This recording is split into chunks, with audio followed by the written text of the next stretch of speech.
வணக்கம் நேயர்களே. மொட்டு கட்சியினுடைய வேட்பாளர் யார்?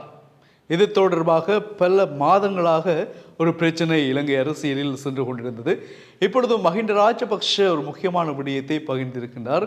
மொட்டு கட்சியினுடைய ஜனாதிபதி வேட்பாளர் தொடர்பாக அவர் சொன்ன விடயம் என்னவென்றால், இப்பொழுது ஜனாதிபதி தேர்தலில் வெல்வதற்கான ஒரு நல்ல திட்டம் எங்களிடம் இருக்கிறது. நாங்கள் தான் இந்த தேர்தலில் வெல்லப் போகிறோம், நாங்கள் தான் ஆட்சி அமைக்கப் போகிறோம், எங்களுடைய அரசாங்கம் தான் நாட்டை ஆளப் போகிறது.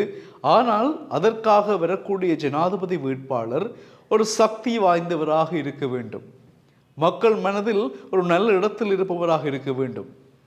விரும்பினால் ரணில் விக்ரமசிங்க எங்களுடன் இணைந்து கொள்ளலாம், முழு ஆதரவையும் நாங்கள் அவருக்கு வழங்கிக் கொண்டிருக்கிறோம். எனவே ரணில் விக்ரமசிங்கவனுடைய வரவு எங்களுக்கு மகிழ்ச்சியாக இருக்கும். எங்களுடன் ரணில் விக்ரமசிங்க ஒத்துழைத்தால் இன்னும் எங்களுக்கான வெற்றி உறுதியாகும் என்றவாறு ஒரு அழைப்பை விடுத்திருக்கின்றார் ரணில் விக்ரமசிங்கவிற்கு. இதுதான் மஹிந்த ராஜபக்சவினுடைய ஒரு ராஜதந்திர நகர்வு என்று நாங்கள் நினைக்கலாம். இதில் ஒரு நன்றி கடன் சார்ந்த ஒரு விடயம் இருக்கிறது இல்லையா? செஞ்சோற்று கடன் தீர்க்க சேராத இடம் சேர்ந்து வஞ்சகம் தீர்த்தாயடா கர்ணா என்ற மாதிரி இப்போ ரணில் விக்ரமசிங்க அறகலைய போராட்டம் மூலமாக கோட்டாபய ராஜபக்ச மக்களால் அரசாணை இழக்க வைத்த சந்தர்ப்பத்தில் இந்த நாட்டை பொறுப்பேற்றுக் கொண்டவர் ரணில் விக்ரமசிங்க. இப்போ மஹிந்த ராஜபக்ச தரப்பினர்கள் ரணில் விக்ரமசிங்கவை இந்த இடத்திற்கு கொண்டு வந்தார்கள் இல்லையா? தேர்தல் இல்லாமலேயே ஜனாதிபதியாக வந்தவர் தான் ரணில் விக்ரமசிங்க. தேர்தல் கேட்ட பொழுது அவருக்கான வாய்ப்புகள் மக்களால் வழங்கப்படவில்லை.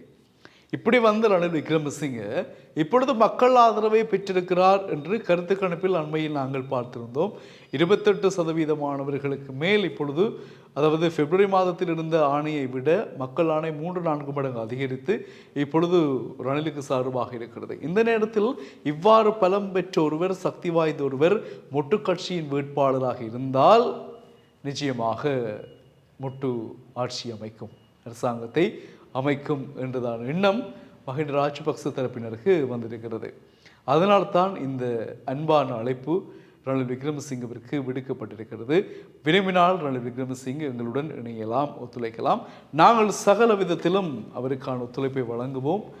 நாங்கள் வெல்வது உறுதி. அதற்கான திட்டங்கள் எல்லாம் எங்களிடம் இருக்கிறது. சரியான திட்டங்கள் எல்லாம் நாங்கள் வகுத்து வைத்திருக்கிறோம் என்றவாறு மஹிந்த ராஜபக்ச ஊடக சந்திப்பில் தெரிவித்திருக்கிறார். இதுதான் இப்பொழுதுக்கு இருக்கக்கூடிய ஒரு ஹொட்டான நியூஸ். ஸ்ரீலங்காவை பொறுத்தவரை, இலங்கையை பொறுத்தவரையில் இலங்கை தேர்தல் எவ்வாறு அமையப் போகிறது என்பதுதான் மிக நுட்பமாக உலக அரசியலை பார்த்து கொண்டிருக்கக்கூடிய ஒரு விஷயம்.